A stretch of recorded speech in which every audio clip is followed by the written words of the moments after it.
Soy el abogado Marino Álava y hoy les voy a hablar con respecto a los recursos que franquea la ley dentro de un proceso.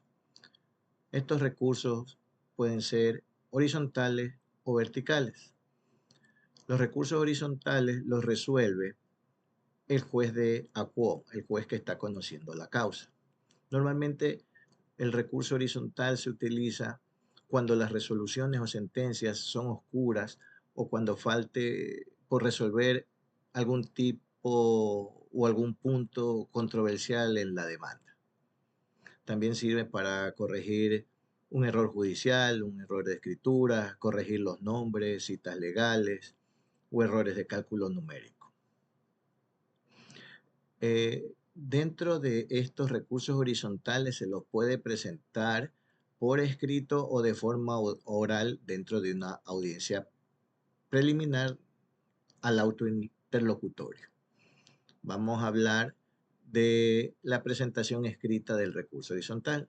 Este tipo de recursos deben ser presentados hasta después de 3 días de la notificación escrita de la sentencia, providencia o auto interlocutorio.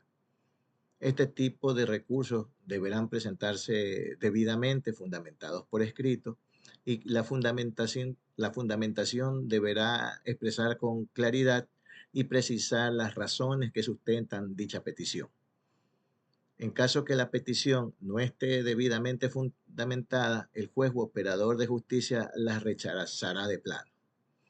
Ahora, para en el evento de que la fundamentación se la realice en la audiencia preliminar o en la audiencia única, porque también puede haber un tipo de audiencia única que tenga 2 fases, ¿no? Esta sea de manera oral y el juez deberá confirmar o modificar la providencia o acto interlocutorio que ha sido impugnado por la parte perjudicada, pero previo a resolver deberá él escuchar también a la contraparte la opinión que le refiere a esta. Cuando se solicite la ampliación o aclaración de la sentencia o acto definitivo, los términos para la interposición de los recursos decurrirán a partir del siguiente día de la notificación. Los tipos de recursos horizontales son la aclaración, la ampliación, la revocatoria y la reforma. La aclaración, básicamente este recurso se lo solicita cuando la sentencia autorresolutorio está oscura, no es clara. La ampliación se la puede solicitar en los casos en que el juzgador no haya resuelto de los puntos del debate de forma completa o cuando haya omitido decidir sobre los intereses o costas. Entonces, resulta que a veces la sentencia o el auto es diminuto, ¿no? Y ha dejado por fuera puntos por resolver. En ese sentido, se solicita el recurso de ampliación de la sentencia, en este caso que estamos manifestando. Tenemos también el recurso de la revocatoria, la cual se le presenta al mismo juez aquo, el que está sustanciando, que se pronunció sobre un auto de sustanciación, lo deje sin efecto y dicte otro auto en sustitución a ese. Entonces, la revocatoria, como su nombre propio y natural lo indica, es la revocar una providencia y sustituirla por otra porque pudiera estar lesionando un derecho o fue indebidamente actuada y eso podría causar algún tipo de nulidad en lo venidero. Entonces, justo para sanear esa situación, se revoca la misma. Asimismo está el recurso reformatorio, que es la reforma como tal. La reforma pretende que el mismo juzgador, ¿verdad? O órgano jurisdiccional enmienda la parte que corresponda. Es decir, si hay alguna parte que sea reformada, debe enmendarla y corregirla y subsanarla el mismo operador de justicia que la ha dictado. Eso con respecto a los recursos que son horizontales y que franquea la ley en ese sentido.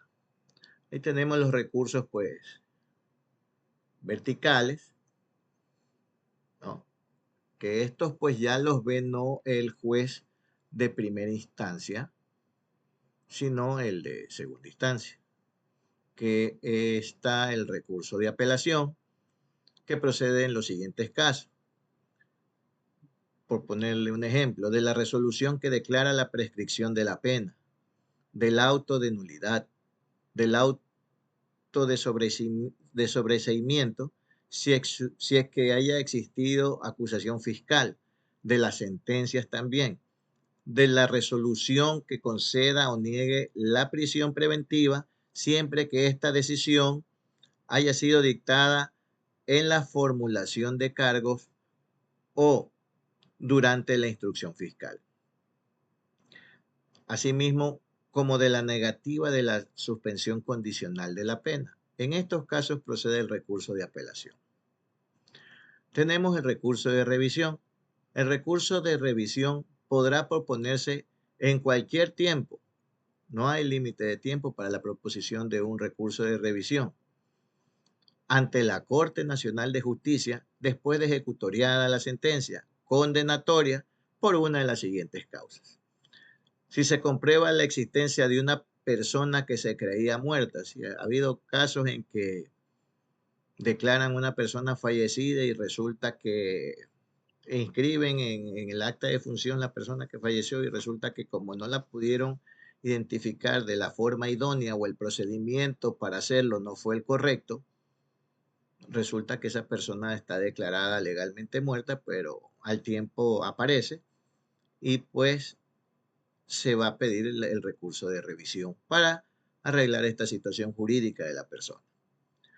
Asimismo, procede si existen simultáneamente dos sentencias condenatorias sobre una misma infracción contra diversas personas sentenciadas por ser contradictorias que revelen que entre ellas que esté errada. Es que pues hay el principio de seguridad jurídica non bis idem, es decir, que no se puede juzgar a la misma persona por el mismo hecho dos veces.